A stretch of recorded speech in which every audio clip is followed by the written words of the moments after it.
Ladies and gentlemen, I'd like to introduce you to Yann Le Cam. Yann, welcome to the podcast. Thank you, Steve. Nice to see you. Yann, I was wondering if you wouldn't mind telling our audience about your background, how you ended up where you are today, please. Thank you. In fact, my initial motivation really came in when I was a teenager because my father started to develop a cancer, then a second one, a third one, and ended up dying when I was 17 years old by the end of high school. And this is when I decided not to go to medicine, but rather to go to business school, because medicine for me was the place of failure. And my experience with hospital had been a disaster at the time. So that's why I went in that direction, and I went to business school with two ideas, really. I knew very well what my values were at that time, and I wanted either to make the world a better place by helping people in need, particularly through humanitarian action, or by making the world a more beautiful place by supporting production of arts. And that's how I ended up at the end of my management school to approach cancer research organization and to decide to work in one of them because there was an opportunity to become the deputy director general of that. And that's why I got involved in cancer research. And I thought I will do that just for a few years and then go back to more regular work. And I never did, because then I started to work with the US, and I went to work in the US, develop a foundation for 5 years there, dedicated to the coordination of cancer research program between the US and Europe. Then my first friends were starting to die of HIV in New York, where I was living with my wife. And that's how I decided to come back to France and become the director general of the major volunteer-based AIDS organization called AID, with 3,000 volunteers and 100 chapters across France. And that has been a tough but fantastic adventure of 8-9 years during the epidemic through 92 through 99, basically 91, 99. And in the course of that action, my first daughter was born with cystic fibrosis. And that's how I discovered another world, the world of the forgotten. And we went with my daughter to the US to see the best experts, but also to Denmark or in France. And I realized how important international approach was, how the differences were in terms of care from one country to another between Canada, US, Denmark, UK, and France, for instance, on cystic fibrosis. And as that's how really I came involved. So it was life. It's my father, it's France, it's my daughter. And this is so after that, I continued to be involved with the genetic diseases because I worked for FM Téléthon for a few years. Then I created the French Alliance for Rare Disease in France. And that's how also in the meantime, we created EURORDIS and the International Alliance of Patients Organization in London. So that's part of my actions in that time. EURORDIS was commenced in 1997, is that correct? Correct. In fact, the idea really came up in 93. And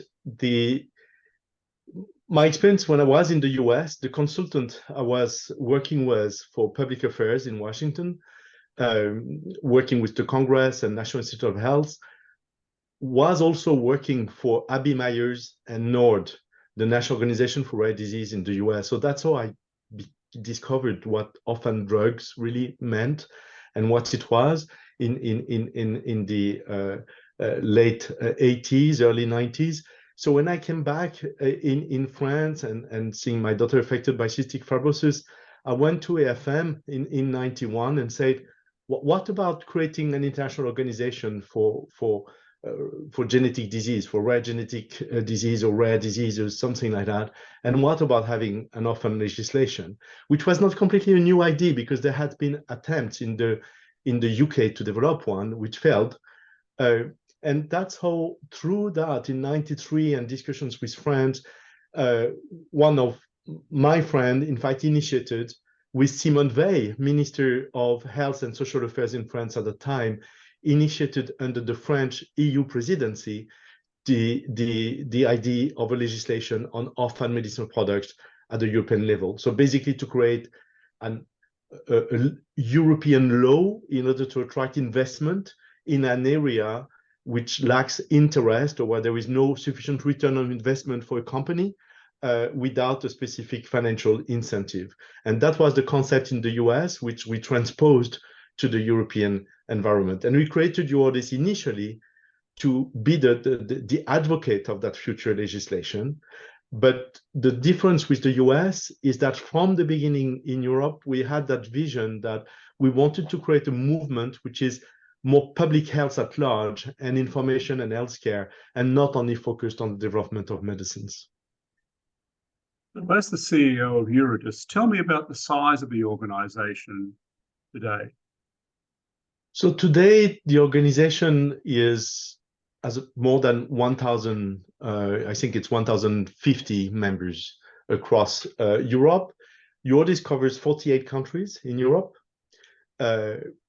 Important are the national alliances. We have national alliances in over 35 countries now. So gathering the patient groups at the national level. There is more than 70 European federation or international federation for one disease or a group of diseases. So these two network of national alliances and European federations are absolutely essentials. So EURORDIS today, it's this 1,000 membership. It's around 300 volunteers. It's 60 staff person. It's a budget of 7.5 million per year that comes in a pretty balanced way. 1/3 from its own membership and FM Téléthon, 1/3 from the European Commission through operating grant and different projects, and 1/3 from the industry and the foundations. And for industry, it's spread over 72 companies that we have a one-to-one dialogue with.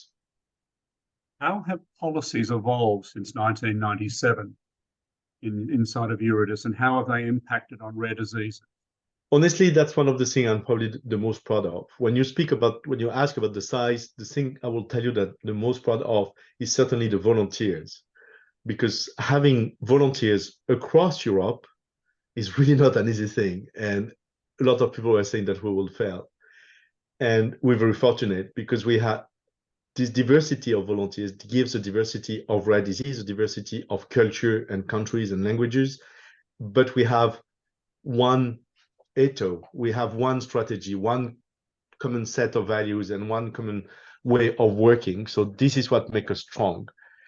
And in terms of achievements, in terms of policy, to your question, we can be really proud of that because it's more than 8 legislations that have been passed or supported or encouraged by that organization, for which we have been frontline advocates, I would say.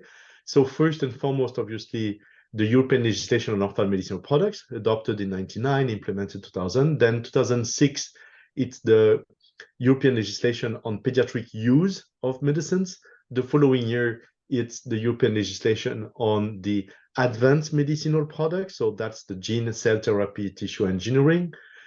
Then later in 2008, 2009, it's the European Commission communication on rare disease. So making rare disease a priority across the European Commission, particularly in the research program and the public health program. And then the following year, the Council recommendation on rare diseases, which is national strategies or national plans on rare diseases, which is the case now. All 27 member states, and before that with the UK 28, have national strategies or national plans on rare diseases with specific objectives.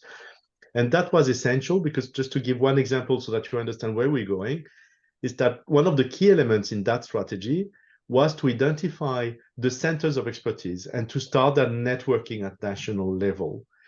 And then we passed another legislation, we advocated, let's say, and for another legislation in which is the cross-border, the directive on cross-border healthcare, and into also the call for coordination of HTA at the European level. So the European reference networks, the legislation, the directive was passed in 2011, implementation started from 2014, and in 2017, after call for proposals, etc., all together as a community, so the medical experts, the patients, the European Commission, the member states, to launch 24 European reference networks for rare diseases. So now we have European network for rare pulmonary diseases, for rare kidney disease, for rare bone disease, or for hematological cancer, for instance, etc. So 24 areas, or rare metabolic diseases. And today, after a second cycle of inclusion of centers, there is 1,500 university hospital centers of care, multidisciplinary centers with different competences of doctors specialized in rare diseases. So that is a critical mass, and that quantity is a change of quality of care at the European level.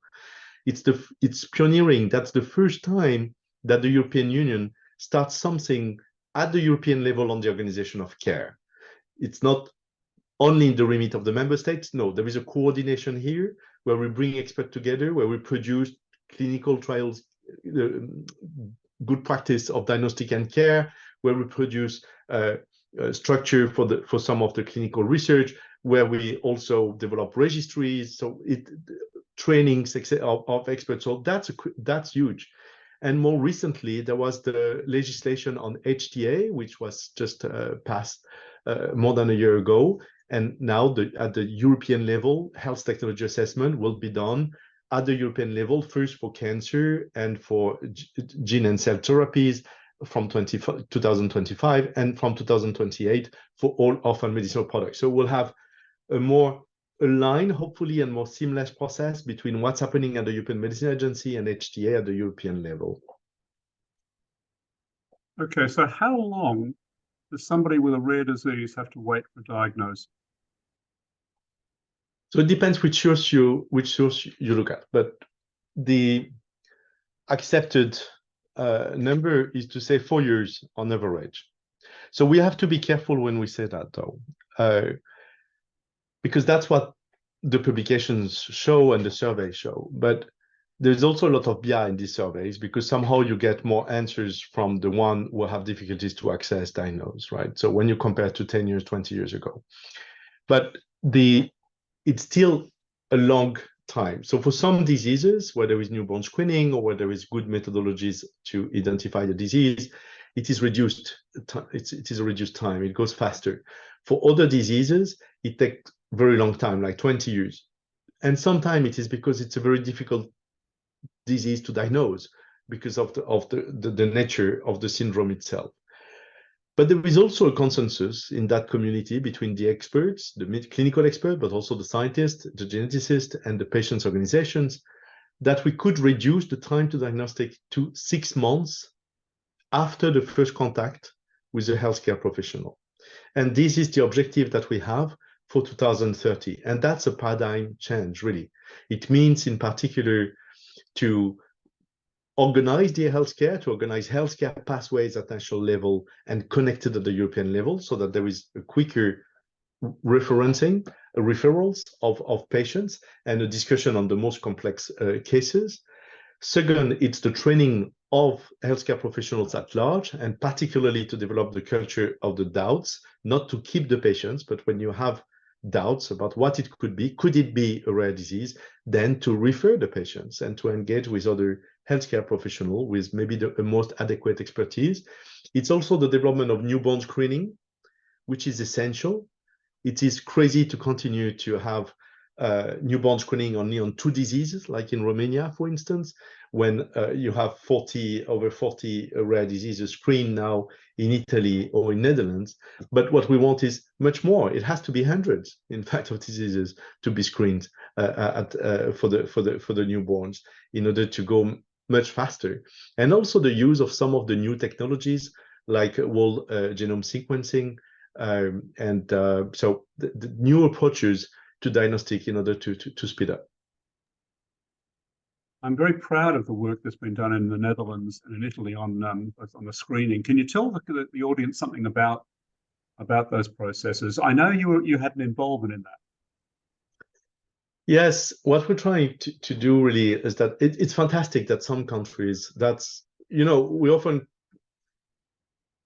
critical about how Europe functions, but I think it's important the member states have that freedom to go faster than others, because somehow it's better than always trying to find the lowest common denominator, right? So it's good to have Italy and Netherlands leading on that. But there is more countries who want to open up to more newborn screening. Slovenia, for instance, or others. And so what we have done is, in fact, to build on the momentum of Italy and Netherlands, to learn from their experience that it's not easy to scale up. It's not easy to screen more diseases because you need to adapt your infrastructure, your labs, your so there is processes. So it's complex. There is different aspects which are more into the execution in the implementation phase. And we brought these discussions within the EU presidency of Slovenia, of the Czech Republic also after that last year, where there were some technical meetings. And now we pushed a recommendation to the European Commission to have a joint action between the voluntary member states. We're not saying the 27, but the one who are willing to go faster and to learn from the leaders in order to work together on scaling up newborn screening in Europe. At the same time, we're encouraging the Joint Research Center of the European Commission to take responsibility on that, exactly as they have done on cancer. They have done it, as you know, for breast cancer, and after that for prostate and lung cancer, etc. So they are ready to do it for rare diseases, but for that they need a clear mandate from the DG Santé and the funding from DG Santé to do it, and also I would say some encouragement from the member states. So that goes together with the joint action. So I'm hopeful that this will be in the pipeline 24, 25 at the latest in terms of joint action, and also to engage a joint research center. So with that, I can become hopeful that we are on track by 27, let's say. I think that work is absolutely outstanding. I've been a fan of that for some time. How do you bring highly specialized clinicians and scientists together across borders? So it depends. If you're talking about care, it's really what I was referring to before. So the European Reference Network for Rare Diseases. So that's really about care. And I know it's a bit subtle sometimes to get, because the selection of the university hospital multidisciplinary center for a group of diseases is based on certain criteria, which includes their research, scientific publications, and their capacity to do research, and not only to provide care. But the European Reference Networks are fully about healthcare. It's healthcare. So it's about networking these experts together, getting to know each other, getting to work together through new digital instruments like virtual clinical boards to discuss, for instance, the diagnostic or specific complex issues around one patient and across borders. It's the development of common good practice on diagnostic and care and treatments of patients. It is the training of experts or the exchanges of experts within the network. It's the collection and use of data in the network, so around registries, but it's also natural history study. It's around research on care, if not on new medicines or things like that. So that's how they connect really increasingly. And I hope also that with that strategy, we make this area of medicine more attractive, that we will be able to attract more talented young doctors, because there is a career which is possible in rare disease across several rare diseases and across Europe. So that there is excellence in care in that area, there is innovation, and there is the potential to extend the duration and the quality or duration of life and quality of life of patients. So we hope that this also will attract talented doctors. Now, when it comes to research, it's a bit different here. I would say it's less structured, it's more open, because it can be on scientific research, or it can be on clinical research, like clinical trials or other type of clinical work. And here, what we're doing is to push now for the structuration at the European level of clinical research networks for rare diseases. And that's inspired both by the experience of the European Reference Network for Care, but also inspired by the experience in the USA, where the National Institute of Health, NIH, has created more than 10 years ago, 15 years ago, it started to organize clinical research network for rare diseases.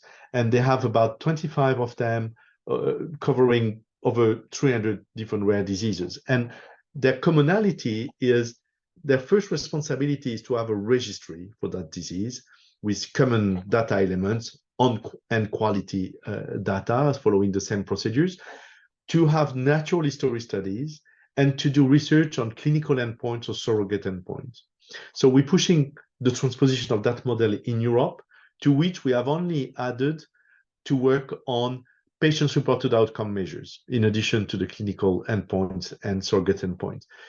And this will start really from next year, the shaping of that, in the context of something called the Rare Disease Partnership, which is a financial instrument of Horizon Europe, which will start from 2024 for 6 years to strengthen the collaboration between the member states with the European Commission, and to fund different activities that exist today, like common call for proposals across Europe, coordination of research policies between member states, but now also to have these clinical research networks, which will obviously be articulated with the European Reference Network for Rare Disease on care, if you follow me. So it's slow, it's building blocks, I would say, but progressively we're coming to a place where I hope that Europe will be well prepared to become an attractive place for clinical trials on rare diseases, because you will be able in few days to identify how many patients there are with a certain genotype, phenotype, be able to identify where they are, and potentially to start recruiting them for a clinical trial. So that's a total change compared to the situation where we are today. That's fantastic news. Thank you. Tell me, what are the barriers to people who are experiencing a rare disease to receiving effective treatment? Honestly, what we see is that today in Europe, I'm talking about Europe, not in the world. In Europe, the first barrier is probably in the family. Is that we've done recently, in the last 12 months, a big survey on access to diagnosis. And we can derive from that certain number of conclusions and try to decipher what's behind that. And what we observe is that, in fact, for children, after 3 years and until they are teenagers, there is a too long delay of access to diagnostics, because probably we don't listen enough to our own child, or in the family we don't want to see the problem, or so all that kind of thing. We also see that there is a longer delay of access to diagnostic for young girls or for women than for young boys or men. So that's not only the medical community, that's also the mental representation in the families, right? That obviously all little girls are always complaining even when they have nothing, when the boys are strong, and the same for the women and the men. So it's mental societal representations which are also a barrier to access to diagnostics. So that's the first one. The second is that culture from the healthcare professionals, and particularly from the general practitioners or the pediatricians, or some of the specialist doctors in the community, to not to keep the patients for themselves and try to find by themselves the diagnostic, absolutely, but to immediately think, okay, could that be a rare disease? And then to refer. So some of the things we're doing, for instance, is to work with experts or network of experts like Orphanet, for instance, or companies, if I may mention a name like Sanofi, with working on a pilot to develop a tool for general practitioners, from what they enter on their computer about that patient, then to have pop-up to say, oh, have you thought about asking that question or that question? Just to help, you see, go faster in the diagnostic tree for the patients. And so we're doing that, and we're doing other stuff with Takeda and with in the context of the Global Commission on ending the diagnostic odyssey for children with rare disease. Also in the context of EU projects co-funded by pharma, like Screen for Care, which is co-led by EURORDIS, Pfizer, and academic team in Italy. So there is different tools being developed which make us more optimistic about addressing some of these barriers. But the barriers today in Europe, it's not the absence of expertise in hospital, it's not the absence of coverage. The barriers are elsewhere. So completely different than if I look at some countries in Africa or Latin America or in Asia, for instance. I'd never considered that there is a targeted psychological support system that needs to be in place for a rare disease. Yes. Yeah. Okay. All right. Well, tell me. I think that I've been immensely impressed with the achievements over the last 10 years, or so it's actually since its commencement. You're obviously using data to everyone's advantage. Can you tell me something about that story?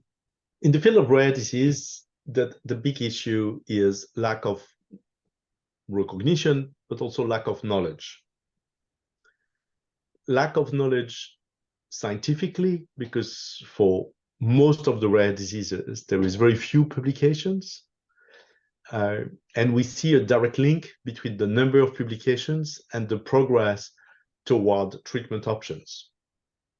So I can mention from memory work we did some years ago. It's a bit outdated, but I think the principles are still valid. It was about 10 years ago. We did a work with Orphanet to look at what were the threshold, and more than 6 for one rare disease, when there is more than 600 scientific publications, then there is several clinical trials ongoing and potentially some product approved. Between 200 and 600, you may have clinical trials and some activities. Below 200 scientific publications, there is almost nothing happening. And that covers only, let's say, 20% of the rare diseases today. So there is a huge gap in terms of knowledge. The second is in the care. The issue with rare disease is the fragmentation of expertise, fragmentation of data. So it's not that we know nothing, but these data collected by each experts on their patients were not aggregated in order to try to derive any lessons. So that is what is changing, which has changed already in the last 15 years, but which is changing increasingly faster, thanks to the new technologies, obviously, but also thanks to the adoption of common data elements. So there is a set of common data elements which have been approved between the European Reference Networks, within the International Consortium of Research for Rare Diseases, within the European Joint Program, COFUND, etc. So different places, so that progressively it becomes the consensus of the clinical community, of the scientific community, of the member states, to use this common data set, which are really the building block for registries on rare diseases, and then to be able to have quality collection of data and then gathering and analysis of this data. And that's really the issue, is the quality of the data. It's not only about collecting data, particularly in the field of rare diseases. So, and what is changing now is because of the new European legislations on data protection, and particularly the future legislation on health data, but also because of the new technologies, we can go in the direction now of almost big data for rare diseases. What I mean by that is that there is hope now that we would be able, for most of the rare diseases, to have registries to collect this data and to derive information in terms of best practice of diagnostic, best practice of treatment, best practice of care, and potentially also to do additional research. So the use, to say it with the technical jargon, is to say that the use and reuse of data for healthcare purpose or for research purpose will be much easier. And this is what the patients are calling for. 99% of us, through surveys, we say we want to use and reuse of our data for healthcare and research purpose, but we want it to be protected from misuse, like for insurance or for employers. But big data goes beyond, is what we can derive from the analysis of data across rare disease and across Europe, maybe across the world. So, and with that, we will certainly get into new knowledge, particularly around the etiology of rare diseases, to better understand some of the triggers. Today, there is a huge focus on the genetics. Certain number of us are convinced that there is much more there. We know so little about the genetic today and about the epigenetic, right? So all the element of environment factor, food factor, etc., which can play a role in triggering some of these epigenetic or genetic factors, we will get to know more and more progressively. That's fantastic. Thank you. So is there anything else you'd like to discuss or bring to our people's attention? Certainly, for me, it's the one of the major issue today and in front of us growingly is the access to treatment, and particularly that science and technology and investment are now bringing us potentially curative treatment or transformative treatments, which enables patients affected or babies affected to have an almost normal life expectancy. So it's a change. 10 or 20 years ago, people will not think of rare disease as with an objective of curing the disease, right? As it is for cancer, for instance, which has been an objective since the 80s, really, to say curing cancer. That has never been a slogan for rare diseases. And I think we're far from that with the research existing. It will only be some rare disease among the 6,000 rare diseases. But still, it's there. There is now that potential to cure or to have an almost normal life with a chronic recurrent treatment.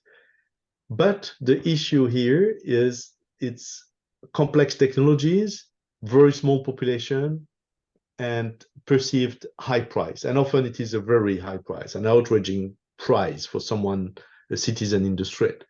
So we need to provide access, because it cannot be that we have the capacity of investment and the science and the technology to deliver that hope, to deliver that progress to humanity, and not to provide it simply because we are not able as a society to organize ourselves to deliver. And just thinking quality and thinking what I can afford compared to diabetes and Alzheimer is just not a way to think. If we are serious about leaving no one behind, we need to be more creative than that. We need to accept that also science and technology evolves, and that the cost of this technology also evolve and will be reduced over time when new technologies will come in. So we need to think differently. And what we are calling for as a patient movement is to say, hey, member states, come together to use your power, your bargaining power at the European level, to be a responsible and a good partner of the companies to negotiate your price and your access and your generation of additional data. And this is the way forward. And the companies are not against it. It's just about the how we do it. But then for the companies to have aftermarket authorization, an immediate HTA evaluation, an immediate access to the patients corresponding to the profile of the product, a better collection of data on these patients with these treatments in order to reduce the uncertainties and be able to reassess the real value, the clinical value of that product and how it translates into meaningful benefit for patients. And then what's the value for money of that treatment, right, at the European level, in exchange for the company of a guarantee of market for the next 3 or 4 years with a negotiated package. In exchange of that, the companies are ready to give up a lot on their price. And even if we are not naive about the tensions between the different type of markets like US and Europe and Japan and all that, still there is something. So we can turn in Europe. Europe is often criticized for being bureaucratic and centralized and very public management type of, right, for healthcare, for decision-making, insurance, all that. But here it can be an asset. We can turn that inconvenience in an asset, because if we come together, we're able to be responsible negotiator and data collector to make well-informed decisions and be good partner to attract more investment in Europe, particularly if at the same time we organize the clinical trial research environment as I described before. This is really our goal, to make Europe a better place to attract investment, to do clinical trial, to bring innovation to patients and improve more faster the survival and the quality of life of patients in Europe compared to the rest of the world. I love your passion and your intelligence. It's fabulous. I've really enjoyed talking to you today, and I'm very honored to have talked to you. And I know that you've achieved, well, you and your team have achieved some remarkable things across Europe, and it continues. So I wanted to wish you all the very best. And I look forward to talking to you again in 6 months' time. Thank you, Steve, for this opportunity.